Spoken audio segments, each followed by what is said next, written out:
When you claim your Africanness, you're going to get your mind back. Black and I'm proud. Black and I'm proud. When you claim your Africanness, you're going to get your mind back.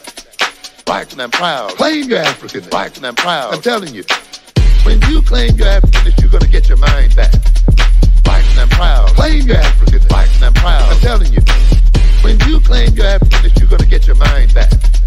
Black and I'm proud. Claim your Africanness. Black and I'm proud. I'm telling you. Become a part of it. Embrace it.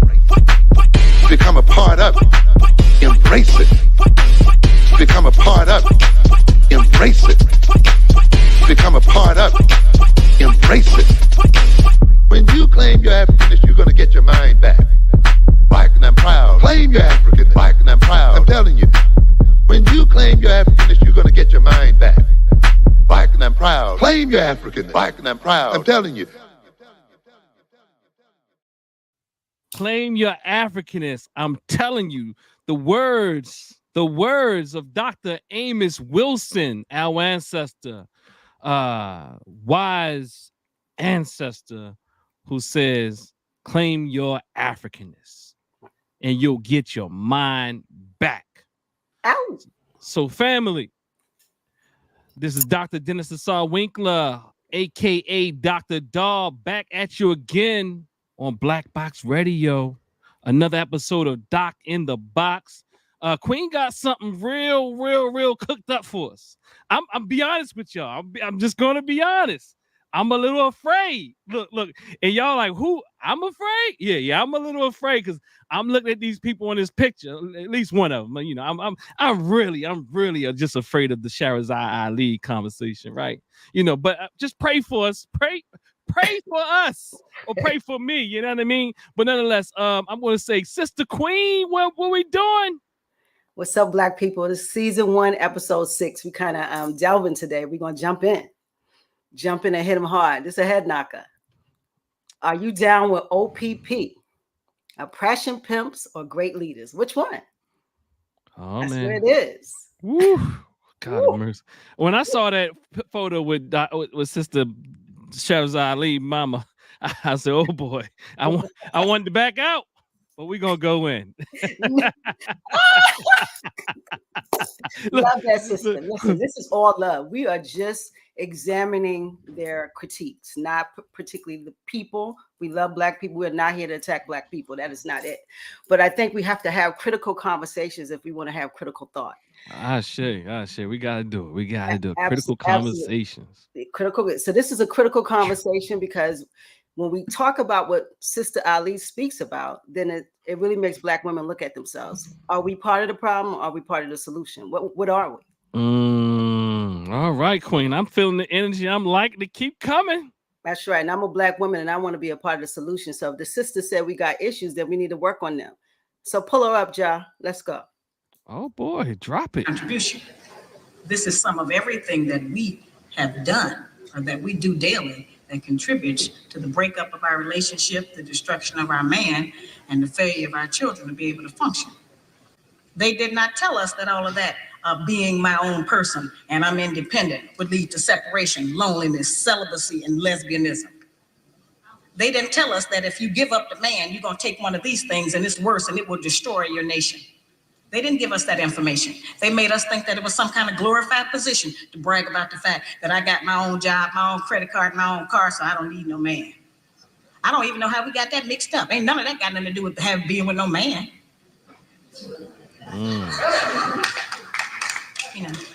We have some serious relationship problems that nobody has been able to address us on because everybody wants to pretend that this is not going on.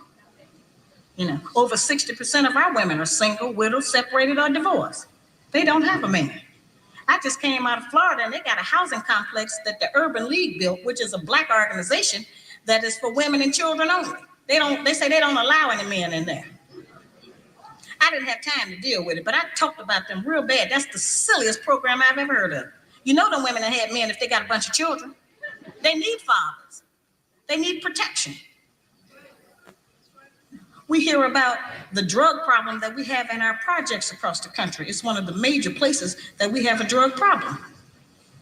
We talk about the great strength that we have as Black women. Well, the welfare department don't rent government apartments to single Black men. Those apartments belong to Black women who are allowing this to go on in their home. We have not looked at what part of the responsibility do we share. Yes, Black men sell a lot of drugs, and a lot of us Black women get the money from them drugs and buy some of these fancy clothes we wear, drive around in some of these fancy cars. He is not doing these things alone and without support from us, whether they are good or bad. See, we have a lot of power. We are very strong women. I'm saying that we're using our strength in the wrong direction. We're using it to tear our man down, tear our nation down instead of building it up. Having an education and a job does not necessarily mean you have a successful life. I keep telling Black women that to raise a child, they say, well, I provided with food, clothing, and shelter. That's not raising a child, that's maintaining one. To raise a child, you need a parental coalition of a man and a woman. We have sons who are, by not having a father in the home, they don't know how to respect women. They take on the Black female emotionalism. They're doubtful, they're indecisive, they can't make a decision. They don't know what to do about being a man because we can't teach them that. We don't have that knowledge. We have daughters who grow up in a home where they don't see any affection, where there's no man there. They go out into the world and try to mate. They don't have no idea how to be no woman to no man, how to function in a house with a man, because they haven't seen it.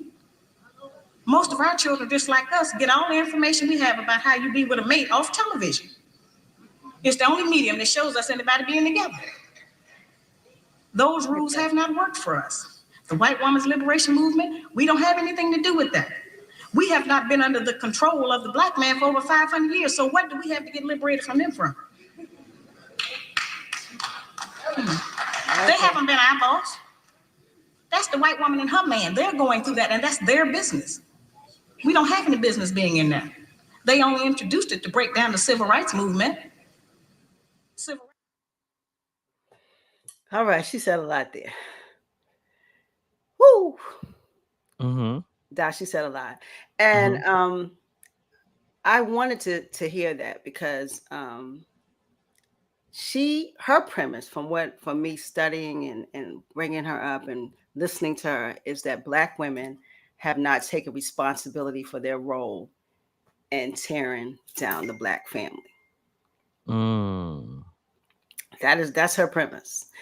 And she's a Black woman. So I think it coming from her, it doesn't hit. It's you want to attack the messenger. You get what I'm saying? Mm-hmm. So we listen more to the message.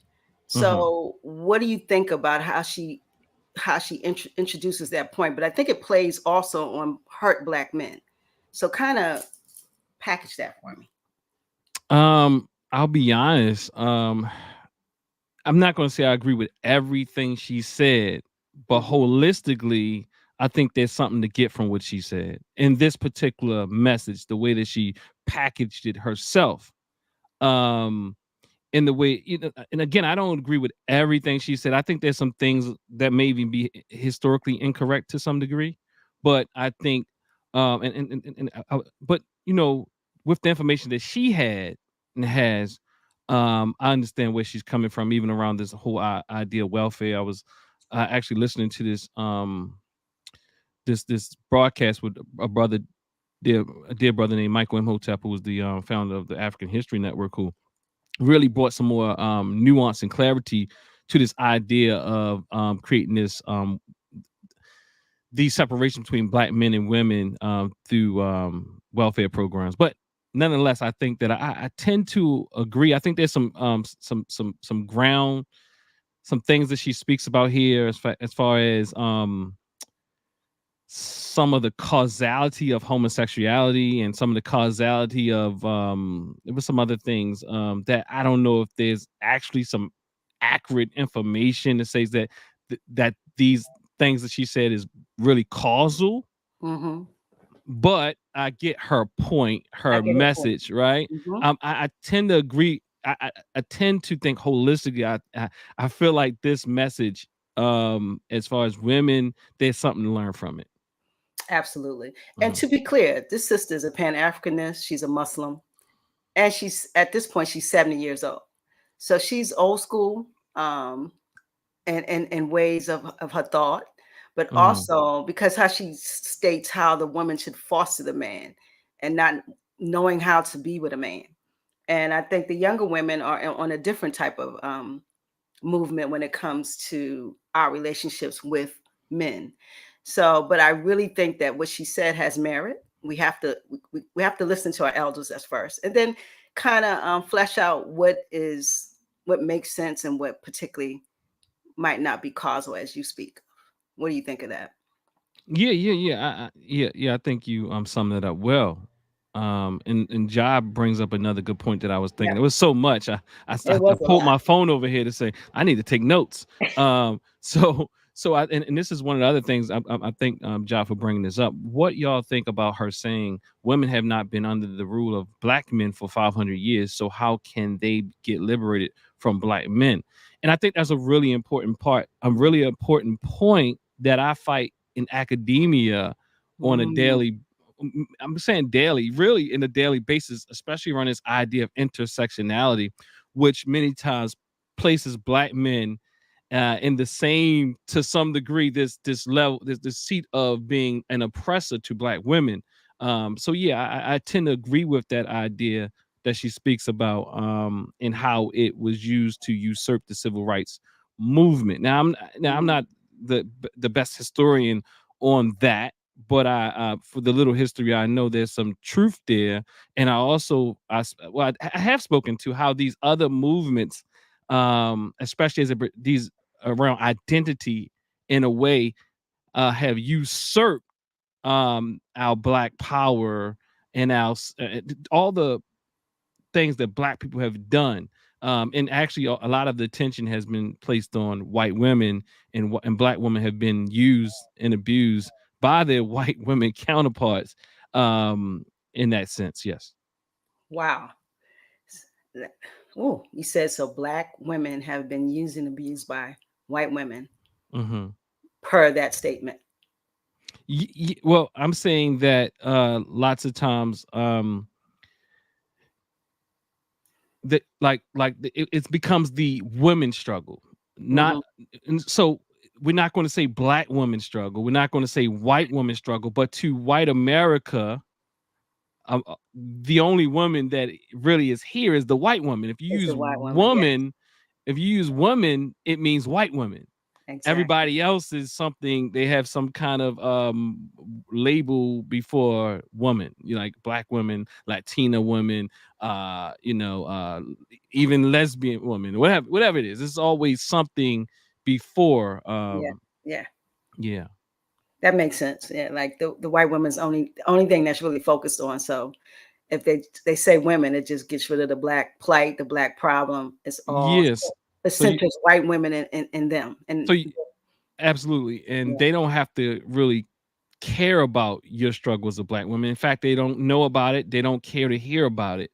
I remember, just kind of as a metaphor, I remember I was the vice president of a conglomeration of neighborhood associations. And what happened is, one of the things they said in the meeting is, the whitest of those communities of the conglomerate, they weren't really worried about what was going on in these other neighborhoods, or these aren't our problems. They literally yeah, said these aren't our problems.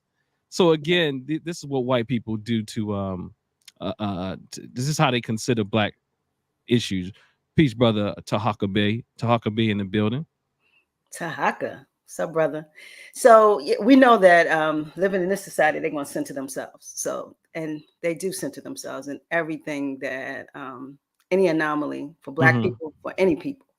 So, that's Ali. She's a tough lady. It almost makes to seem, black women say, well, she's hating on black women. Like she does Mm-hmm. not like black women, but she's a black woman. Mm-hmm. So how do we kind of deal with that type of argument? Like she's so powerful in her thought and her presentation Mm-hmm. about what black women aren't doing and are participating in to denigrate or hurt the black man that it almost seems like she hates black women. Well, I'll be honest. In this particular clip, I don't see that. Okay. I've seen where she has outright, from my opinion, been very heavy-handed. Yes, I have seen those too. Yes. And lacked, and to me, to some degree, I would say that it was uncalled for. It was it causes trauma. It doesn't help. Sometimes I think it was, to be honest with you, I think sometimes her approach became across as self-centered, opportunistic. But in this particular clip, I don't have any real, outside of some factual details per se. This clip of her seemed very balanced. It seemed very compassionate. It seemed very even authentic. If this is the only clip I've ever seen of Sherzad Ali, I wouldn't really I probably wouldn't have an argument outside of some factual details. Now, when I've seen her on talk shows and the way that she comes at women, she's tough. Yeah, that right there, I think is some the behavior is pretty sloppy, and and to some degree, I think it almost comes across as if the message that she teaches, she doesn't practice herself. But in this particular clip, she seemed very eloquent. She seemed very sincere. She seemed very thoughtful in her demeanor, her approach, her tactic, her intervention. Of course, some of her religious ideas came out as well. But I mean, I expect people to kind of lead their conversation around their convictions. Sure. That makes sense. So we're gonna we're gonna move on to her assault on Black women and kind of talk about particularly, because I want to kind of talk about how she got here. How did she get in the space where she's now advocating for Black men? And I think a lot of times when you said opportunists, it looks like a lot of these people sell books or they're selling something, you know, to a point. So is that something that is negative? Because she has plenty of books. Sister Ali has a lot of books, and it seems that the more divisive you are, you know, the more you get under people's skins, then people want to hear from you more, and it sells the books. Absolutely. And so when I see someone, because if you really look at some of her clips, she goes hard, and especially when it comes to women, and then giving men a lot of props. Like, she really loves Black men, which is a beautiful thing. I don't have a problem with that. Because cooking was not working, which is what we had always been told. And during that time, a lot of Black men were in agreement to get off eating pork. They wanted to change their eating habits, and they were happy to find out some information that might possibly save their lives. But it was Black women who were the most adamant, who refused to change meal planning techniques, seasoning food, cooking techniques. And so I said, it's interesting. I said, if we are refusing to provide the Black man with the proper physical food, when we know that food is what sustains life, then what else are we withholding from him? Possibly there's some other areas, emotionally, spiritually, psychologically, that we are affecting his behavior by what we do or what we withhold and refuse to give. And that led me to try to find out. We've always heard that the Black man leaves the Black family, abandons his woman and children, won't take care of the children, won't work, stays out all night, turns into a drunk, takes drugs. We've heard a lot of negative things. Most of them are true. But I wanted to find out what happens before he gets to that point. What leads up to the breakdown? We've never gone back to try to find out what happens in the relationship between the Black man and a Black woman that makes him go off and do all of these bad things.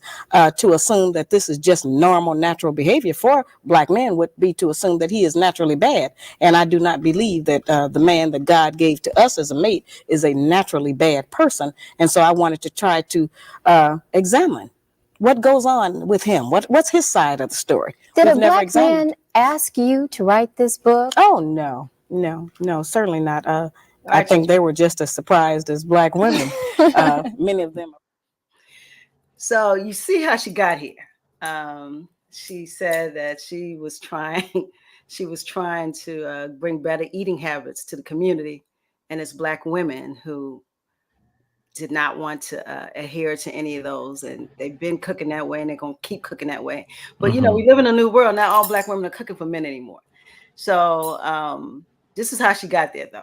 So what do you think about her saying that? So help rephrase that for me again. You said, I wanted to know, how did she get to this point where she was this attack on Black women, or her reasoning for coming into this space and starting writing books to actually empower the Black man to deal with Black women and really call us out for what are you saying her reasoning is? That's what she said. She said that she came into the community and for better eating habits. Okay, better eating habits. And Black women did not want to hear that because they weren't willing to cook differently or be different. And the Black men were, you know, they were open to it. And she's saying, so if Black women weren't open to it then what else they haven't been open to? And so that led her to start dissecting. Can I flip it on you a bit? Ooh. I want to ask you, like, because I don't think I'm getting any thrill from this, but I would like to hear your thoughts about this, and maybe you and I can have a conversation around it. My thoughts is that, and I don't think that because a Black woman at one point is just as traumatized as Black men. I think the context is she's saying that Black women won't cook or won't do for Black men, but we're just as traumatized. And so we're eating the same food, and to expect, you know, me as a vegan, I don't go into a space with people who eat meat and say, oh, that pork, you know, them neck bones my mom cooked today. You know, so I think that I won't just immediately assume that the Black woman is disagreeable. Oh, she's saying the Black woman is disagreeable, and that is why she looked into it, because she felt that if they're going to disagree about feeding their man properly, then they have to be disagreeable about other things too. That's my issue. You know, I think the clips you chose, I think that she's right. I love it. So listen, she's on the great leader side. She ain't no pressure. No, I mean, I got things I've seen her. I can't even, you know, I can't fight with her logic right there. You know, Black women are cooking for Black men now. Say it again. Well, this is no. To be fair, look how young she looks. She young and fine on there. Yeah, she's 70 now. But we live. She elder and fine still, but I'm just saying she's really young and fine on there. So exactly. I know this is a while ago. You know, she was sexy back then, bro. I'm not saying she's not now, but go ahead. But she's 70 now. But I wanted to say that to a point where she immediately said that if you're disagreeable here, then you have a disagreeable nature. Let me start dissecting that. And I'm not saying that that's a problem. What I'm saying is I don't see her context that both have been eating bad. Well, I think now, you know, I don't know if I shifted some kind of way, but I think you might not be showing the videos that I've seen her do some things that I just think that was too much, especially in those talk shows. But because I didn't add those because I didn't want to attack her. Well, okay. Well, listen to her philosophy here, right? I think that now I've been there. I've been here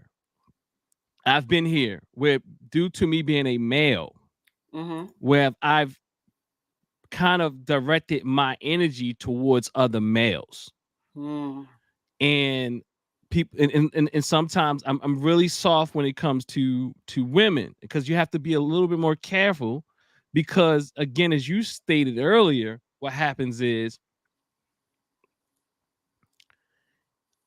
it's even easier to hear her say that as a woman than hearing another man say that. Absolutely. Right. Yeah. And I'll be honest with you, in these two videos, this is not the aggressive Sherzad Ali.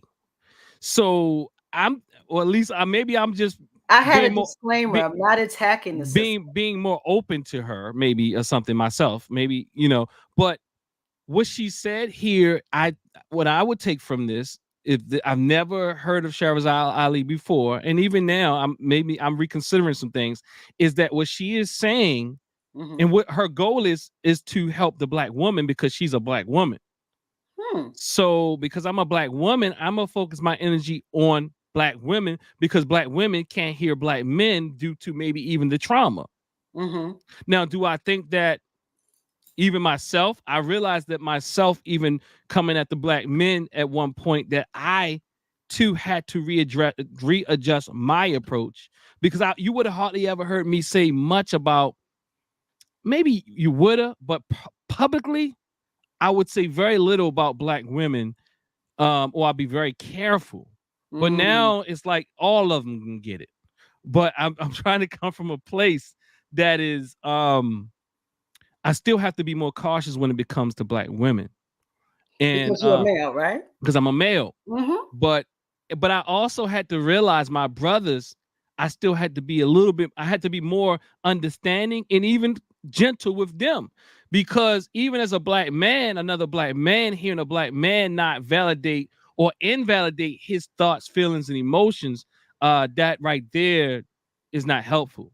So I can imagine how Black women may feel about Sherzad Ali, and these two clips are still, she's really gentle comparison to what I've seen her. So I don't have like these clips, they don't have to be 100% factual, but the reality is, it seems to me her mission is Black women. And even the point how she's arisen here is saying, you know what? I see how stubborn Black women were, from her standpoint. Yeah. And not wanting to change, not wanting to do this for Black men. What was it? So I can imagine it translates in other areas as well. Exactly. I think that right there is a excellent assessment. Maybe she doesn't have to be right. Now it's time to do her research. Listen, I think it's a great assessment, Doc. But what I did not want to paint the sister as this voice, because she can come for you. She definitely can. Well, but I told you gotta give me the come at the beginning of this is not to attack the sister. Well, you gotta give me the come for you clips. Okay. So, my but these clips, particular I clips, wanted to hear what you had to say about her being gentle. Well, these gentle clips, I'm going to, again, not everything is probably 100% factual, but these clips, I'm going to say, she seems very supportive of Black women doing better and raising themselves up to raise their household up, and be better women for Black men. So it looks like you got her on the GL side. She in the O.P.P. Hey. Well, I mean, if this is what you got, she got to go if this is the transgression she created against women, I have to put her on the was it the leader side? Okay. Now I've seen some things, and maybe I need to look at it again. Maybe I have to look at those clips again. But at this moment, I have to put her on as qualified, at least from what she's saying, even if I agree with her 100% or not. All right. Ja, let's talk about let's bring up something with the interracial relationship. Let's head over how she hits men and how we wiping ourselves out. That's how we want them relationships. But I mean, I wanted to not kind of, because she can be very, very, very hard on Black women, on the community. She is why are you being light? Because I think that we sometimes get in these spaces and we attack each other, and that's not the goal. The goal is to kind of take from what she's saying and make us better. So maybe she has a lot of passion that sometimes I would agree that I don't agree with. If this is the core and what she really wants to paint, but some of those hardcore attacks I've seen on some of these shows, which I may have to look back at it again. This right here it just seems very sincere. Now, I've seen her on these talk shows. Maybe she felt attacked, and maybe she didn't know how to deal with it. She comes at it. I don't know, but go ahead. Ja, let's hit something. This is more current. This is interracial relationships. It's for the Black man and the Black woman. How you gonna lay down in the bed with a picture of who they have showed you they're your open enemy? Somebody that even looked like somebody that has hated my son, I don't want to be around them. Somebody who looked like they killed my grandfather and my great-grandfather, I don't want to lay up in the bed with them. I don't want their filthy seed inside of me. And no black man with any regard for his own black seed should want to lay up with the filthy germ, the white woman who has been the mother of the man that has destroyed him.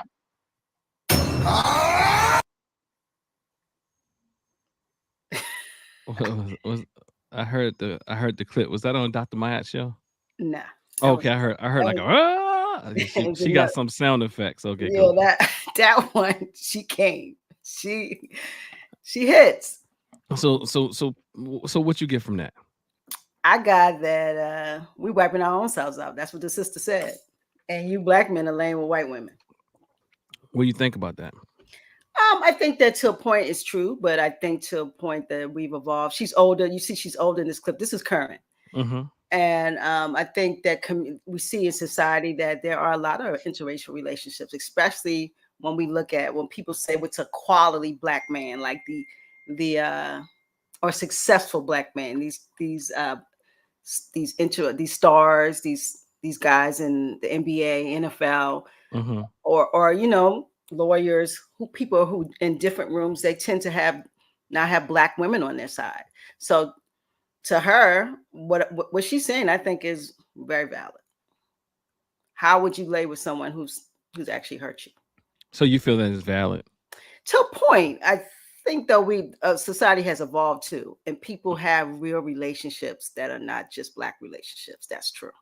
So I want to be clear that, listen, who you fall in love with, that's your business. But I just think that we also have to look at the historical point of what happened. And what happened is not, we can't forget what happened and move on as if it didn't happen.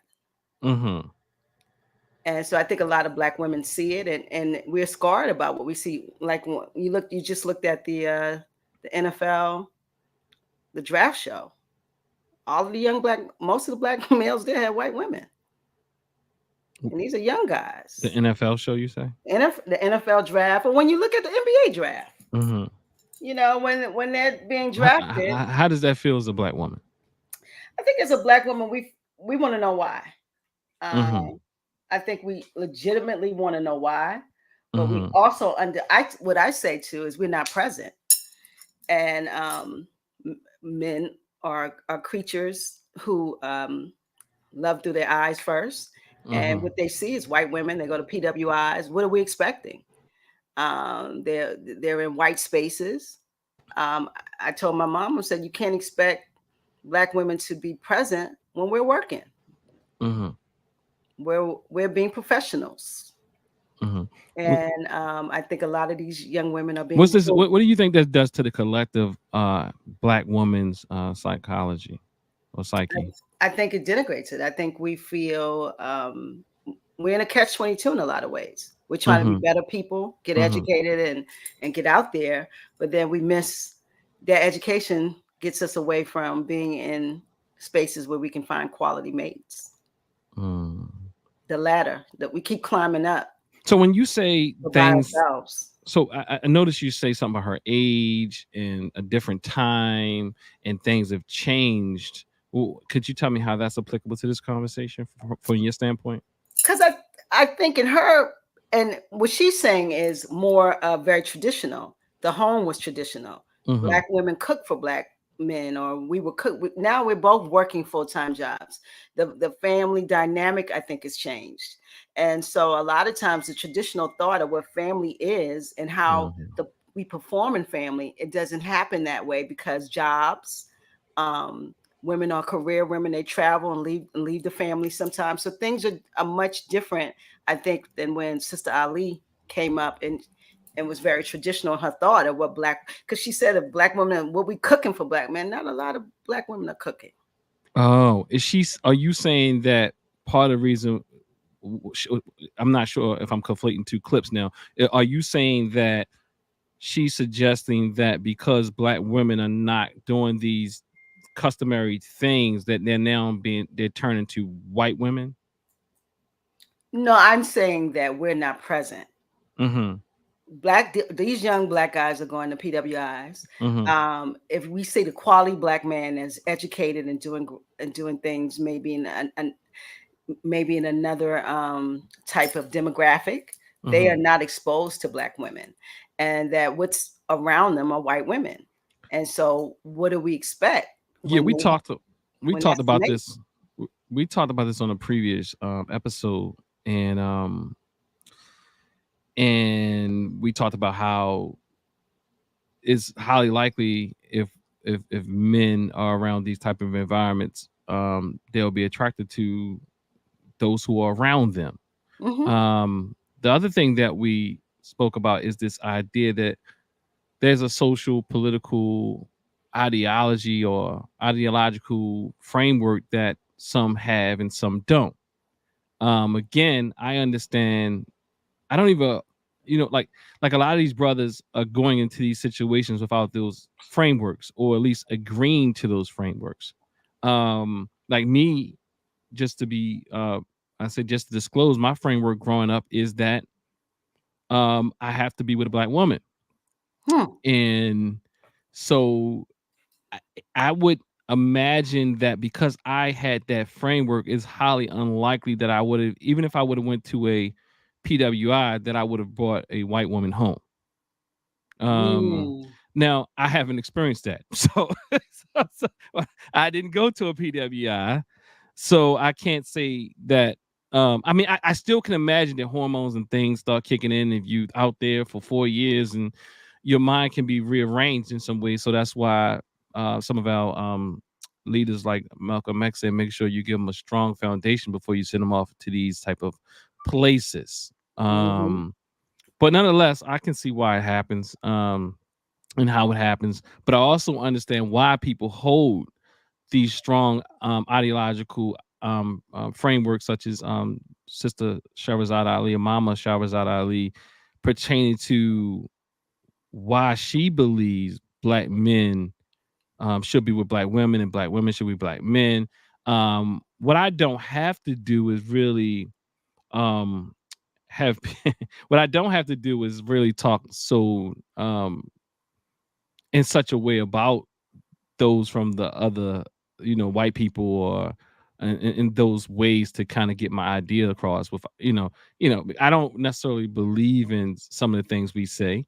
I mean, I think but I agree. I believe that she will say these things because this is her religious framework. But I do think that you can have similar ideas with just a political framework, noting that the importance of black people, or black men being with black women and white women. I mean, black men being with black women and black women being with black men. And again, I'm not telling anybody what they should or what they have to do. Just like I do understand the importance in the ideology that black men support black women and black women support black men, due to where we find ourselves politically. Well, politically and as a community, I think That, it's very important to advance our community. Yeah, that's what I mean. When I Yeah. say politically, it's Oh, all that's what you mean. it's Okay. all inclusive of our community, where we find our community at. So politically, meaning that you have to make some decisions that you believe is going to aid us in the best manner possible to thrive in this world. In this world. But I don't think that the thing is, we're not thinking in a communal standpoint.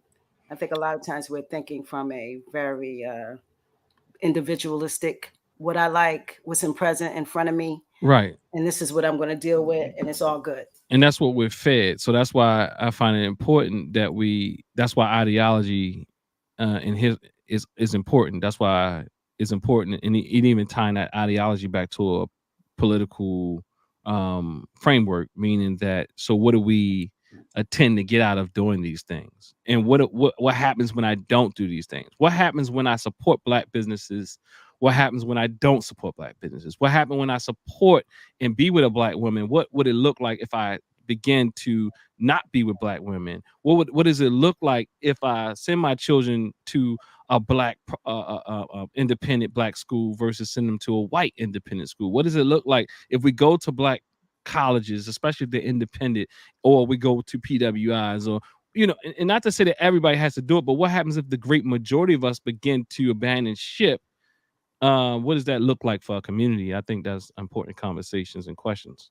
That is an important conversation. All right, we're gonna get off Sister Ali, and because it sounds like she's a GL, she's a good leader, great leader to you. Hold up. Don't skip. Don't skip. What about you? What about you though? I mean, what are you thinking? Because I mean, I'm going by these clips and what's been shown to me. You said you want to soften it up. I can only go by what I see. But what I gave her a hard one right there. I gave you that one when she talked about how we're knocking our own selves out. Hold on. Okay, back up. Tell me that piece right there so I can respond to it. What happened? We knocked ourselves out? Yeah, she said that we are actually wiping our own selves out by being with white women and the choices that we're making. That's what she said in the clip. So when she says wiping ourselves out, is she talking about genetically? Y'all put up naked girls. Let's do that.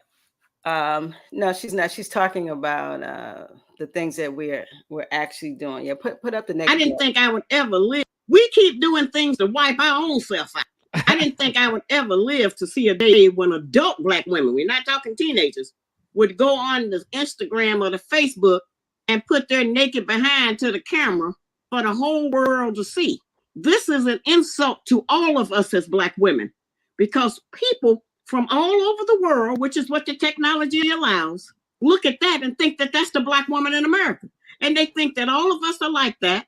So they come here already disrespecting us. And that's another reason I'm concerned about these immigrants coming here. And the problem with that also is that our women are not going to let no men show up that they don't go and have sex with and start having a bunch of half-breed children. It's not going to happen. So when those men get here, our women are going to start mating with them, and probably our men are going to mate with the women. Oh, this the clip you talking about? Yeah, that's the clip I'm talking about. She said we wiping them. Well, before she said that she introduced the Black men and being with white women, and then she said this is how we're wiping our own self out with our behaviors, and then now the immigrants are coming. We're gonna have sex with them. I mean, I mean, like, to me, see, I'm trying to figure out who are the immigrants. Like, I have to ask the question. I think she's talking about the new immigrants, the ones from Ukraine and the ones from Venezuela. And is that what's happening? Because someone asked me, they say, I think people understand. They say you ask questions. That's the scholar in you. Like, I need to know what she means. Well, we only got clips. But she's talking about all of these new immigrants that's out here, these migrants that everyone's angry about. So what's their racial makeup, Brother Ja? I mean, I know that we have Latin brothers and sisters. The Latins, but see, I'm talking about the Latins, but I think she's talking about the Ukrainians. All of them are migrants. And what's going to happen? That we all going to just jump and go and have sex with them? And the girl, she said, ain't nobody come here that Black woman ain't gonna have sex with. Yeah, that I mean, there she go. I mean, again, I think that's probably factually incorrect. She seemed like she was coming from a place of fear though when I was listening to that clip. I mean, can you play that clip again? She's 70, so come on. Can I hold up? Like what he say? They gonna want a little Rico's. For SLE, you're gonna have to rate her O.P.P. or GL. What is she? I mean, she just sounds scared in that clip. It was something I wanted. It was something she said in that clip I really wanted to touch on. We keep doing things to wipe our own self out. I didn't think I would ever live to see a day when adult Black women, we're not talking teenagers, would go on the Instagram or the Facebook and put their naked behind to the camera for the whole world to see. This is an insult to all of us as Black women, because people from all over the world, which is what the technology allows, look at that and think that that's the Black woman in America. And they think that all of us are like that. So they come here already disrespecting us. And that's another reason I'm concerned about these immigrants coming here. And the problem with that also is that our women are not going to let no men show up that they don't go and have sex with and start having a bunch of half-breed children. It's not going to happen. So when those men get here, our women are going to start mating with them, and probably our men are going to mate with the women. Well, I mean, all right. So let's look at it. Let's look at this backwards. We already talked about that part. Like the men are going to mate with the women and possibly. Well, the women are going. Well, first of all, she was very strong toward the women. Strong with the women. She said. They're not gonna let them come and not have sex with them. And then she said, and then probably or something like that, the black men are going to have sex with their women. Yeah, like black women are sexually. Yeah, I mean, honestly, I'm at loss to really analyze this clip in a way that is coherent, because I don't think it's a very coherent argument. So that piece right there, let's cut that out for a minute, because I just don't. I mean, I need more details. But going to the front part of that clip, she speaks about black women doing things on TikTok and whatever, and she finds it as being disgraceful. Again, I think that I agree with that argument. That, and it's not just women though who are doing things. I do have to admit that, and that's my problem with, now bringing it back home, with anybody who comes before us and tend to overly focus on one gender or the other. And this is where my major issue is with most people who do that, right? Even as I spoke about earlier, like me, I said, well, I would focus on the men stronger, but I always try to bring it back to both, right? That we all need work. And I think sometimes people get out of our dear mama Sherzad Ali is that women have to do all the work. Yeah, she's hard on the women. So I can imagine why that approach is not necessarily helpful to black women. I'm certain it's helped some who submit, but a lot of our women aren't just going to submit like that. As a psychotherapist, I understand you have to earn people's trust first and foremost. And so, but it does sell good books. I mean, if that's your question, it does make you popular. It does. It does. But I don't know in a good way, because if you denigrate one side and then you got to hurt black men, which black men are hurt too. They hurt. So they're going to love that argument. And it's also a clip with her talking that she birthed Kevin Samuels, but he was to the left. But I didn't add that clip. But again, did she say that? Yeah, she said that's her spiritual son. Well, and that's see, I think you've been real easy. I mean, you showed me some of the easier clips. That clip there still, there's a lot. I think there's some facts there. She sounds like a grandmother. And what I mean, like I can't hold her like to not sound like a grandmother. Like she's saying, I'm scared, I'm afraid. But it's always on the woman's side. Well, if men aren't doing the same behavior, and that's much that she's always top heavy with women. Let me ask you a question though. When I think about it now, I thank you for this conversation. How many grandmothers literally come after the men? Is it most grandmothers, or they typically focus on the women? The grandmother, she would focus on women. And that's what I'm seeing in this clip. Grandma. Ma.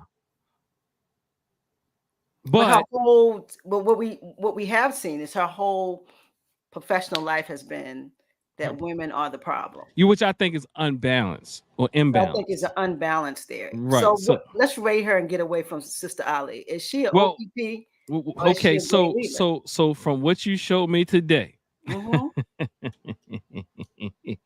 I'm going to put her in the category of, my vote would be inconclusive. Inconclusive? That's not how we doing this. Listen, whoever's out there, vote on her. O.P.P or GL. I mean, come on. Well, if you want me to, because like I said GL, she's a great leader. So I would say inconclusive. Now, as a leader, if I had to back it up, right? See, I'm seeing her as somebody's mother coming and just telling people stuff. But she's not being a mother. She's selling books. She toured the country. She ain't no mother. Listen, hold on. Is she a leader though? Let me ask you that. Or is she more like she feel like she's spreading her message as a mother of the community through books?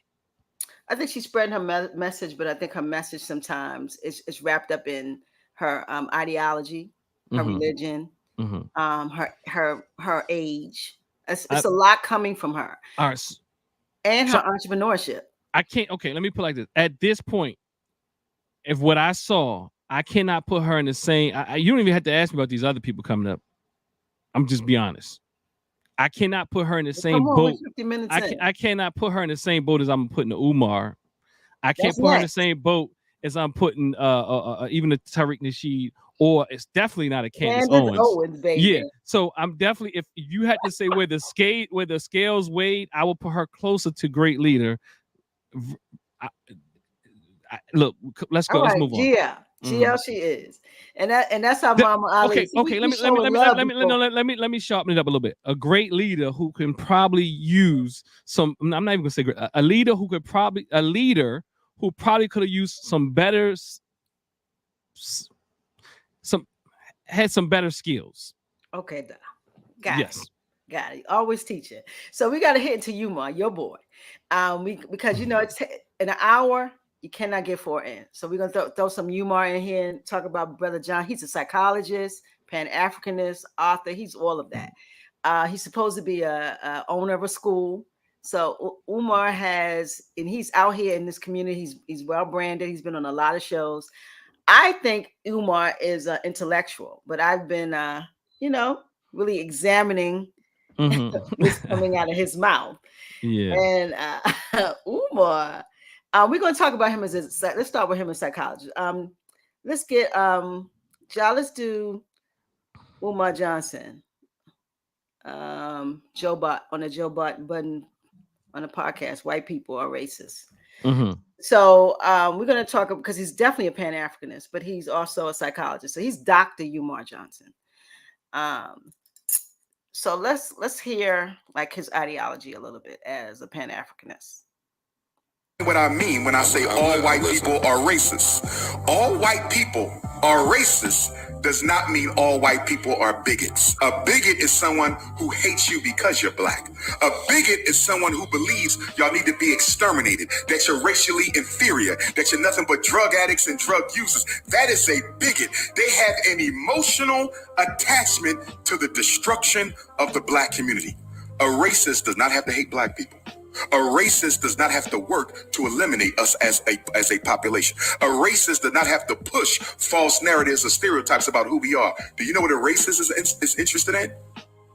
Control of resources, opportunities, and privileges. That's it. To be a racist means I like the unfair advantage my people have over blacks, and I'm not going to do a damn thing about changing it or let me explain what I mean when I say all white people are racist. So he said the difference between a racist and a bigot. What do you think of that? So I think, okay, one, these clips are really good clips of each individual, like Sherzad Ali, Mama Sherzad Ali, Dr. Umar Johnson. I can't really disagree with what he's saying from his working definition. I tend to agree with him. The only thing that I saw that we could change a bit, because on a social science level, when we say all, and I don't even know if I have to change it, all doesn't mean 100%. But it means a significant amount of people that is a part of that population. So, I mean, if he defined a racist in one sense, in a bigot in another sense, and I tend to follow and agree with him that the idea that most white people are racist, or if not all. And I also tend to agree that all black people have some level of internalized racism. So all people have some level. I mean, especially, and I'm not going to say all, because unless you were like remotely and you don't have anything to do with the Western world, maybe not. You haven't been bit by that bug. But for those of us who've grown up in the West, it's highly likely that we all internalize racism.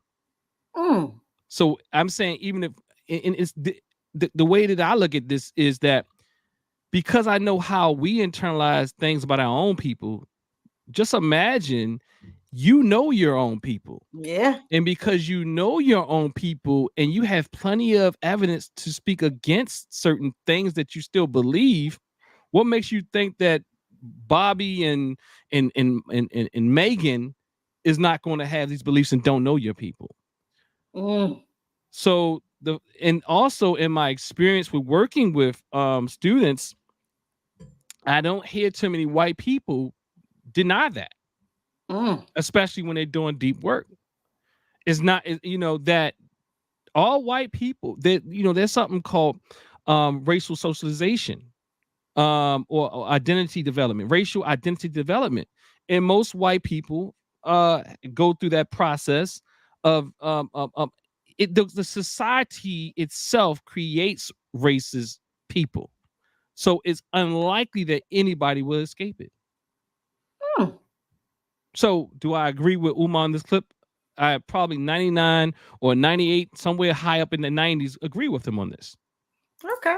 Well, I like when you agree with you, Umar, because we've had some conversations about Umar. And it's not, Umar has a million clips. This is a clip on his Pan-Africanism, but he also have a clip on his being a psychologist talking about ADHD and the pharmaceutical industry. But it always has a tinge of Pan-Africanism because that's who he is. Let me say this. The thing that you're doing with these clips, so you're showing people's philosophy. You're showing their theories, their ideologies, their understandings, which is very different than people's behaviors. True.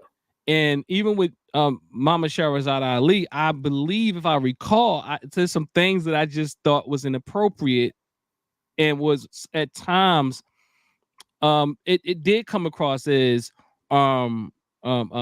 potentially as trying to hype up her sales and things, which I think known to be divisive. And what I did not want to get into is in her divisiveness. To hear more of what she was saying. So with these clips, she's a GL. And even with Umar, as much as I don't want to say he's a GL, and I don't agree that he's a GL, in this clip, if this is the thing that we're judging him by, I have to also put him in the GL category. Oh, okay. But I don't think these clips, but hold up. I don't think these clips actually qualify people to be great leaders. This is people's ideas and thoughts. But what I critique people about mostly is their behaviors and how they as being productive citizens of the society. So they do things outside of their ideologies that I just tend to disagree with. And which is indicative of them not being good and qualified leaders. Anybody can spew back some facts that you agree with. Ja, pull up Charleston, right? I still see Umar sitting there. Yeah, you're right. What I did not want, because I think a lot of times we get into these conversations and we censor people's behavior. They're human. So we censor more of their behaviors more than what they're actually saying. And I think what I want to hear more is particularly how do we change how do we get better as Black people? How do Black women grow? Do we see ourselves in every way or just one way? Mama Ali is going to bring the other way. And, when it comes to Umar, we're always seeing him as an intellectual, per se. Per se. Per se. I mean, this was a good clip. So this is a good clip. This is a good clip. I mean, but I know there's many other, even as an intellectual, I say his intellect fails at times. But this one right here, I can't disagree with. All right, pull up Charleston right quick, isn't it? If my bro called and said I need to sit down and talk, we go sit down and talk. Dr. Umar Johnson. Yeah, man, y'all know here. Yeah, I ain't saying a nigga don't say no real shit, but man, he done been caught with a stripper hoe. He been begging for money. No, man, I ain't done none of that, homie. Tell them to sit one of their sisters down right there, next to a stove, put some grease in her, and put some hot comb on that bitch head. Charleston Wright, bruh, he comes with a lot of noise, a lot of noise. But you know, Umar's been caught in some vicarious positions. He said, he said, a stripper hoe. Vicarious positions, huh? Well, so let me see. Now, contemptuous positions. And the school thing, he have not opened the school. We have to expound on that because we're real close to the hour. But Umar was 14 years ago. He's supposed to open the school. That hasn't happened. He was celibate and got caught with a woman. So those are behaviors, but it still doesn't negate what he said about you can't be celibate and be with the women. He said he was celibate and got caught with the woman. Yes. Yeah, let's straighten that up. And that's the behavior I'm talking about. Yeah. Anybody can say good things, but what are they doing? So are you saying to classify people, you have to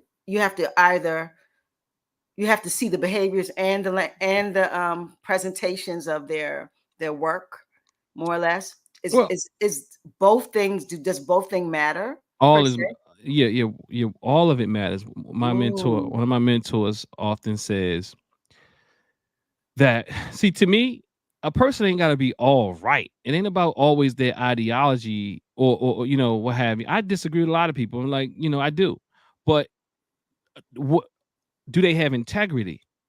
And one of my mentors say that the integrity is when your behaviors are in line with your highest values. And particular people, including Umar, I don't find that to be the case. And then how would one with those, and it's not that we can't mess up. We all can mess up, but when you make a living off of messing up, I have to question your character. Well, I had more on Brother Umar, but we ran out of time. Yeah, let's close it out, Brother Jai. Thank you, because Brother Jai got to go. Yeah, he got to go. We got to go. We're gonna definitely move. We got to talk more about the because I think oppression pimps is a thing, but great leaders is a thing too. So we got more to talk about on this subject. Every second and fourth Wednesdays. Doc in the Box. Like, share, subscribe. Like, share, subscribe. We'll be back here in a week and a half, people. Come through. It's really 2 weeks, y'all. She's special. Put them deuces up. We out of here. When you claim your happiness, you're going to get your mind back. Black and I'm proud. Black and I'm proud. When you claim your happiness, you're going to get your mind back. Black and I'm proud. Claim your African. Black and I'm proud. I'm telling you. When you claim your Africanness, you're going to get your mind back. Black and I'm proud. Claim your African. Black and I'm proud. I'm telling you. When you claim your Africanness, you're going to get your mind back. Black and I'm proud. Claim your African. Black and I'm proud. I'm telling you. Become a part of it. Embrace it. Become a part of it. Embrace it. Become a part of it. Embrace it. Become a part of it. Embrace it. When you claim your Africanness, you're going to get your mind back. Black and I'm proud. Claim your African. Black and I'm proud. I'm telling you. When you claim your Africanness, you're going to get your mind back. Black and I'm proud. Claim your African. Black and I'm proud. I'm telling you.